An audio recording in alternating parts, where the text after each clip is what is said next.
I am going to do an episode today about the number one thing I think you need to be successful in a relationship or to have a successful relationship.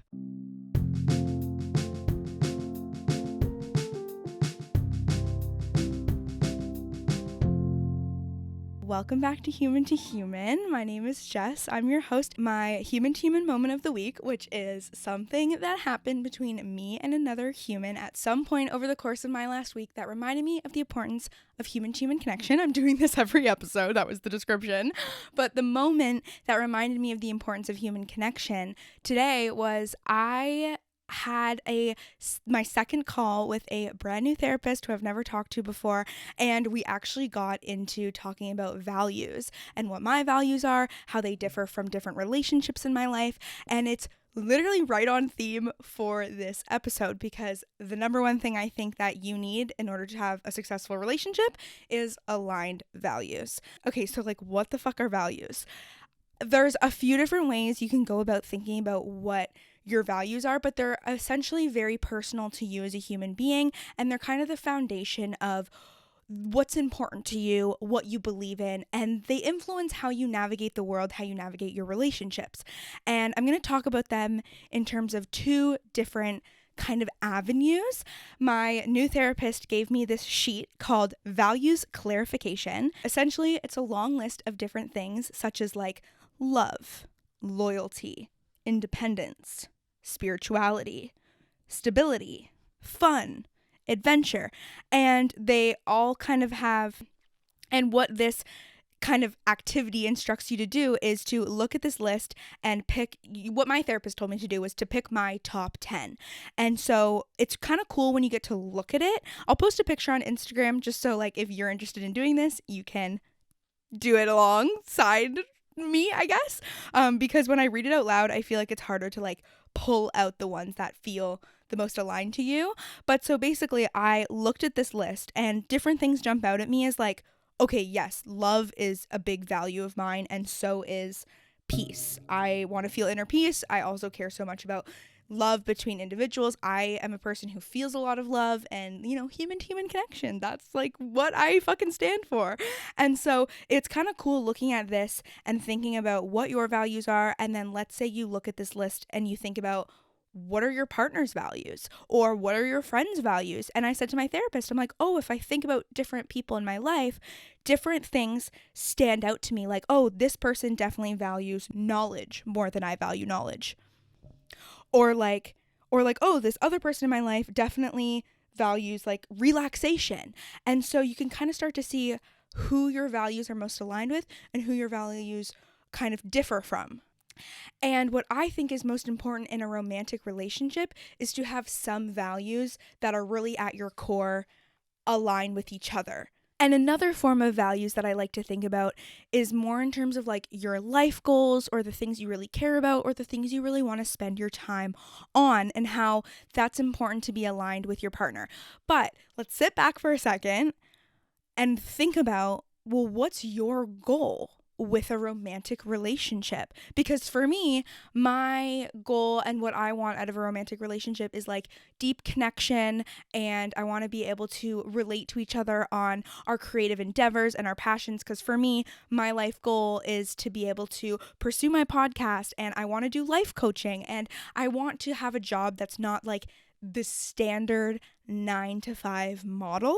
And so for me, dating someone who maybe cares a lot about going to work and being able to close their laptop at 5, enjoy their weekend, and not even think about it until 9 a.m. on Monday, we might have very different outlooks on life and work and what we do in our free time. And so that person might not be the best life partner for me. But again, in a romantic relationship, I'm more looking for someone to grow, change, evolve, and become with me and become my life partner. And one of my values is family. I want to have kids one day. So dating someone who also has that same feeling of that, they want that for their life, that's really important to me. But you might have a completely different view on dating. You might be in a phase of life, or you might overall just feel in your life I don't want a life partner. I would rather casually date. So if, let's say, your life goal is to travel the world and you're dating someone who likes to more just vacation, just go on a really chill vacation, you could still date them. I think there might not be this like longevity of you guys are going to be life partners and align on all the same things. You know what I mean? But it all depends on what you want out of a relationship. And so what I'm saying, if it doesn't fuck with you, throw it out the window and think about your own priorities for your life and how that will then influence a relationship. Different forms of values also come in terms of like your political views, where you culturally come from, what you are kind of an activist about. I think we all have causes that are really, really important to us. And I think there could be a lot of issues in a relationship if you are having completely different opinions on like LGBTQ plus rights or the Black Lives Matter movement or abortion laws. If you're dating someone who has a completely different point of view, then that might end up coming up as a very big fight in your relationship. And it's really, really interesting when a couple has the same fight over and over again, but it doesn't feel like the same fight. It doesn't on the surface appear to be the same fight. But when you look deep down and dive into like, what's the root of this? If you like sit back and you're like, okay, what's the theme of this fight that we keep having? You can probably pinpoint something. And that might be you care deeply about the importance of your bodily autonomy, and you're dating someone who maybe like thinks that like women should be more conservative and not post their bodies on Instagram. You're gonna have a big fucking problem in that relationship, and that's something that probably won't be able to carry with you and work through the test of time. Like, you know, when you go through hard stuff in life, if that person has a completely different outlook and value belief system inside of them, they might not have your back in a situation where like you need them to have your back. And that's why I wanted to make this episode, because I've definitely struggled in relationships where I've had fights and have gone through different experiences where when I look at it, I'm like, oh, we believed different things about this certain topic, or like we wanted different things for our lives. And this episode topic really came to mind because my boyfriend and I, we've been together for a bit over a year and a half, and we keep having these moments where we're like, holy shit, like we have such similar like passions for our creative endeavors. Like I have a podcast and he makes music, Josh Roy on Spotify, go check it out. And so when he talks about his music, I can relate oftentimes in a similar way to how I feel about my podcast. And it's this thing that we get to just like bond over and really like enjoy talking about together. And we both talk about how we stress about like the societal pressures and pressures from our families about having a normal 9-to-5 job, but like we really just want to invest more time in our creative, passionate things that we're doing. And let's say I was dating someone who wanted to travel the world and that was their big goal. And for me, like I like travel, but travel definitely isn't my like number one thing I want to do with my life. Like backpacking through Europe scares me. I like need stability. Again, stability. If you go back to the values list, stability is something that really jumps out at me as a really important thing to have in my life. And so if I'm not dating someone with that same value, I might prefer to spend a Saturday night fucking playing some sort of fun board game at home or connecting or going on a walk or whatever. But if I'm dating someone who wants to go like, I don't know, a crazy adventure, there's gonna be a disconnect. There's gonna be some things that arise that are a problem worthy. They're gonna create some, arguments, I would say. So it's interesting to sit back and think about your values, and overall, you don't even have to think about this in a relationship sense. Think about all the different friendships you have in your life or the different relationships you have with family members, and think about, what do they value most? Is it independence? Is it spirituality? Is it stability? Is it wisdom? Is it adventure? Is it success? Wealth? Family? These are some of the different lists of things, and you can kind of just validate your own experience if you're like, oh, that person I really don't feel connected to, or that person I prefer to talk to about this and not this. And that's completely okay, because you might have different things you're trying to like strive for and achieve in life, and values change.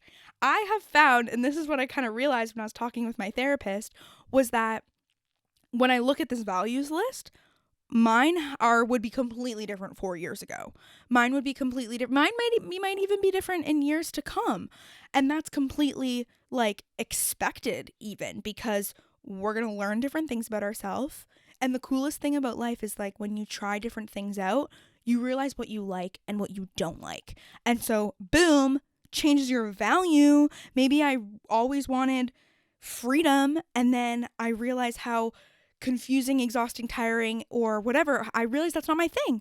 Freedom, I care more about stability than freedom. Then, well, one might just like replace another or just get higher up on the priority list of my own values. And for a second, I want to go back to cultural differences, because just because you have different cultural experiences, or let's say political views might be a little different, but I don't know, we'll see. It all depends on you, you're such. But for my boyfriend and I, we are an interracial couple. He's Indian, I'm super white Canadian, and people will say to us like, oh, I don't know, like, you know, there's going to be like cultural differences that come up and like that might cause some problems. Okay, first of all, I would like to say to these people, we've been together for, it'll be 2 years in May. So we've had already cultural differences become very clear and very apparent. And for him and I, maybe that would be something that could break up a relationship. 1000%. If I like, it's funny to bring up like weddings and marriage and stuff, but it's just interesting because like that's where like people have very solid like expectations on what they want, for example. And so like we've talked about those kind of things, especially because he has a family member getting married. So there's a lot of like wedding talk going on, and there's certain things that are happening where I'm like, oh my God, I don't think I would want that at my wedding, or like I wouldn't want to do this way. And so I've been getting to like vocalize my opinions on that and hear his responses. And like, let's say he had a completely different expectation for what he wants. That might be a bigger reflection of like our own cultural beliefs and values. And it's kind of funny to me when family members will be like, well, you know, you're going to like, you know, figure out, you're going to eventually become confronted with these cultural differences. And it's like, well, we already have really deeply talked about cultural differences, and we've talked about racism, and we've talked about how people view us as an interracial couple and how race shows up in both of our lives differently, and the privilege I've had and his experience he's had, and blah, blah, blah, blah, blah. And we've also very deeply acknowledged that, like, yeah, there will be conversations about race for the rest of our lives if we continue to be in this relationship. Also, the rest of your lives in general. You know what I mean? It's just the fact that, like, full disclosure, I'm going to be the first person in my family to bring someone around who's not white. So, yeah, for the course of our entire relationship, there will be conversations that need to be had between the two of us and between our families about different things that come up because of this difference. And so for us, we have kind of gotten into the nitty-gritty of these situations and these conversations and the hardships and the tears and the weirdness and all of this bullshit around race and prejudice and all of this stuff. And it's made us know, okay, we have a similar like way we want to go about it. And we've been able to like identify different, what do you call them? Like soft points or trigger points where, or yeah, I don't know. I feel like you know what I mean, where like, you know, we're going to be conscious of this forever. And so just because there's a difference in how you were raised or where you're from or some sort of value or belief you may have doesn't mean it's not going to work. People also always say like opposites attract. And it's like, yeah, it's also really great to have a balance of, I learned so much from my boyfriend's experience that as someone who is white and has held that privilege, I would never have experienced, because like I didn't grow up that way. I grew and society treats me differently. And we also acknowledge like society treats me different as a woman than it treats him as a man. And you need to be able to have those conversations in a relationship, in my opinion, if your goal is to like be deeply connected and like be very vulnerable and know each other on this like next kind of emotional level. And that might not be your goal, and that's totally fine. And that's why I keep wanting to preface that, because like I'm talking from my own experience, where I also like, my parents have been together since they were in high school. Like I've always been in my teens and 20s being like, putting that pressure on myself to want like a life partner at a young age. And this is just kind of a fun, cool, interesting, also hard way to establish, how am I going to find that in a way that honors myself, in a way that feels good. And when you date someone whose values really align with yours, I think it's an incredibly empowering thing. And my boyfriend and I have said too, like when we've kind of realized our values are really connected over our most important things, for like an example, like when our values are connected over those most important things, weird little things fall into place. Weird little things that you would never put on your like non-negotiable list, but are just like a bonus in a relationship, they weirdly fall into place. For example, my boyfriend was like shocked when we first started dating, because he's like, you don't vape? And like the place he's grown up, every girl vapes, and also probably every guy, or at least everyone's had a vaping phase. And like, no shame to the vapors, but like I've just never been someone who vapes. And he was like, I cannot believe I've met someone who doesn't vape. And so it's that funny, like, yeah, but we also have all of these like higher level, like deep rooted soul level values that like, it kind of makes sense when you think about how things like trickle out to random little quirks that you have or habits that you have, and go, oh, okay, yeah, no, I guess that makes sense that you don't vape, because that's not something like I want to do. Weird other things have come up too. Like, he's not insanely into sports. He plays some sports, and he'll like go to a bar with his friends to watch a Raptors game, but he's not like obsessed with watching the entire football season or basketball season or whatever. And for me, I have dated people who have been really into sports, and like I'm like, okay, cool, whatever, you do you. I'm not into sports. It's not really my thing. And so it's interesting to date someone who like could take it or leave it.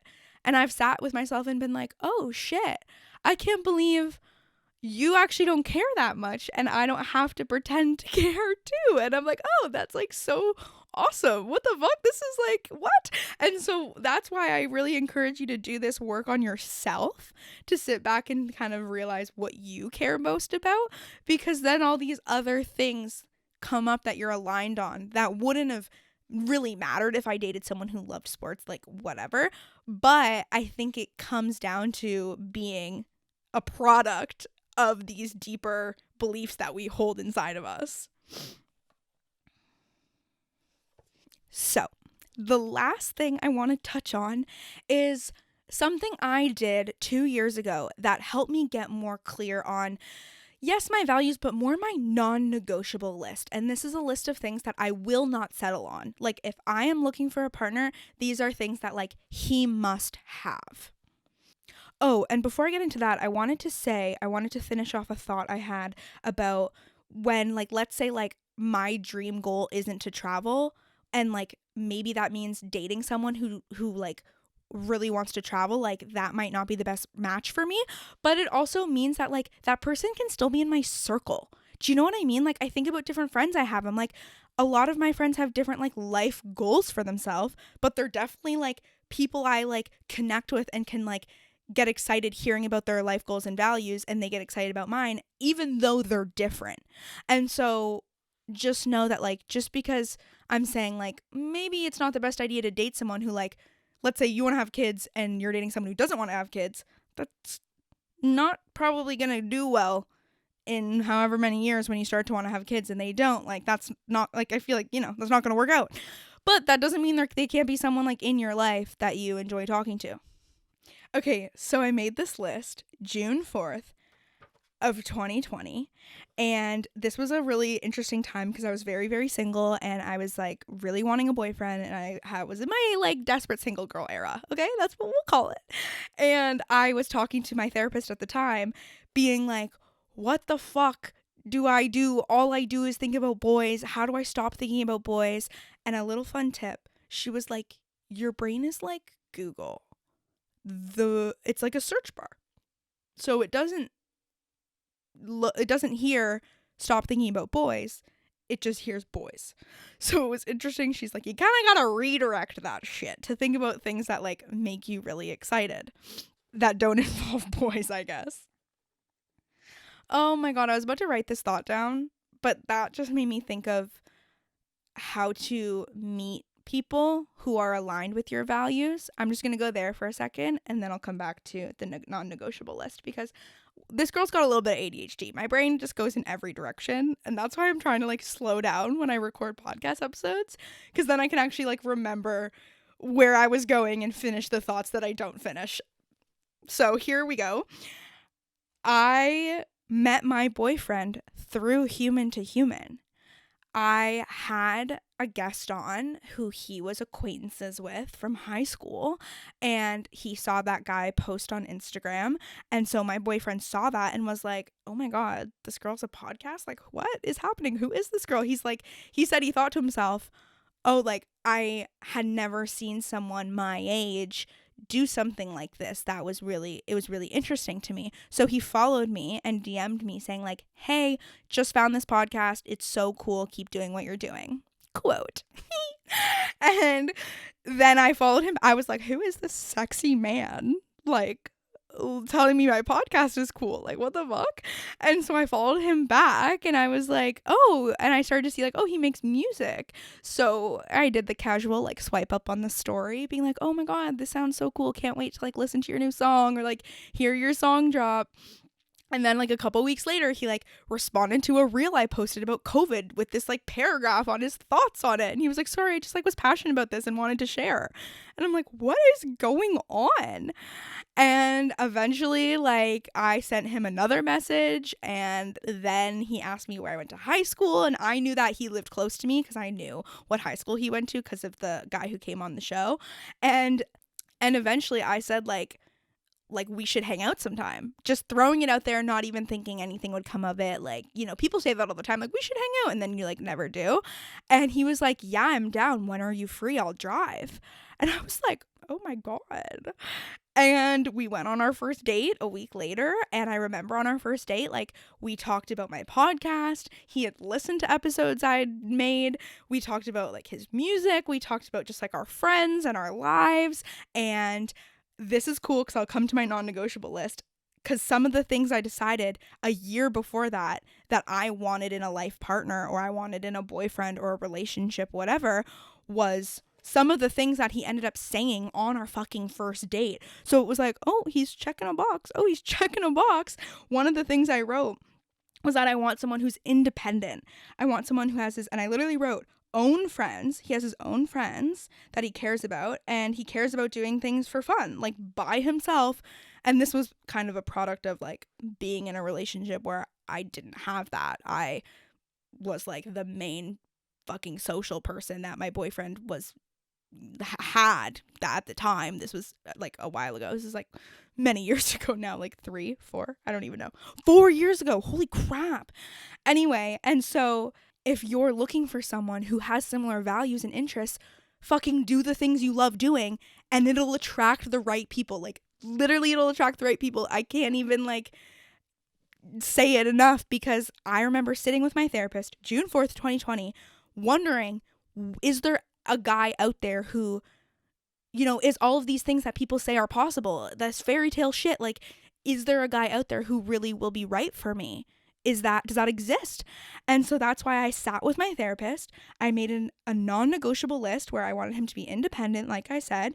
I wanted him to be ambitious. And I wrote in brackets, future, career, and personal. Like, I wanted him to have his own fucking thing he was working towards and loving. And I wrote that I wanted him to be healthy, mentally and physically. And my ideal list I wrote was open, vulnerable, caring, passionate, driven, and again, independent. And then I wrote like other things that would be great is that I wanted him to be non-judgmental and supportive, like open-minded. I wanted there to be a great sexual connection, and I wanted him to be cuddly. And like, it's really cool looking back on this list, because that was me setting an intention of like, this is what I'm looking for. And if I kind of don't see that in someone on the first few dates, I think it like subconsciously was implanted there so you could be like, oh wait, okay, this isn't aligning. Or honestly, I would go on a bunch of first dates and none of them were working out for things that felt like they were out of my control. Like I got ghosted, or a guy was a little crazy, and like all this stuff was happening. But now when I sit back and reflect, there was such a bigger picture to everything going on. There was such a greater purpose. And I think and I hope that this non-negotiable list was kind of in the back of my head throughout this time. Who knows if it actually was, but things worked out and I have a man who has similar values to me, so I'd like to say it did. And so I hope you got something out of this episode. I would encourage you to sit with yourself, reflect on what you're looking for. And if you're in a relationship, think about the things that you really love sharing and bonding over together. And if that kind of reflects your overall greater values. And one last thought I wanted to share is that in terms of the things you're an activist about, they don't even necessarily need to be an activist about it too, but I think what's most important is that they are supportive and open-minded and non-judgmental. I grew up in communities that were very LGBTQ plus positive, but honestly, we're in completely all white environments because they were art schools and there was a level of like privilege of having to afford going to dance classes or art classes to be able to get in. And they have since changed that with my high school, though, I will say. But this experience for me was completely different than my boyfriend's. He went to an incredibly diverse school, but there was like no talk about LGBTQ plus positivity at all. And so him and I feel very passionately, about completely different topics, but those are things we're able to educate each other on and have these open discussions on and like support each other on and learn from each other. And for me, that's a really important thing to have in a relationship, is this openness and this willingness to learn and respect the other person's beliefs and values and the things that like they're very passionate about. So overall, food for thought. I hope you enjoyed this episode. I'm very excited for next week. Next Monday is our 100th fucking episode, and I'm going to give some just life fucking updates on some shit that's been going on. I ran into an ex. That's a really fucking weird story, and I'm going to tell you all the tea on that. So make sure you're subscribed so you don't miss every new episode on Mondays. If you enjoyed this episode, please download it, because that's how people track that shit. That's how the platforms do. Let me know if you liked it. In next week's episode, I'm going to give a teaser on a ton of different episode topics to come, so get ready for that. And follow me on Instagram and TikTok at Human to Human Pod.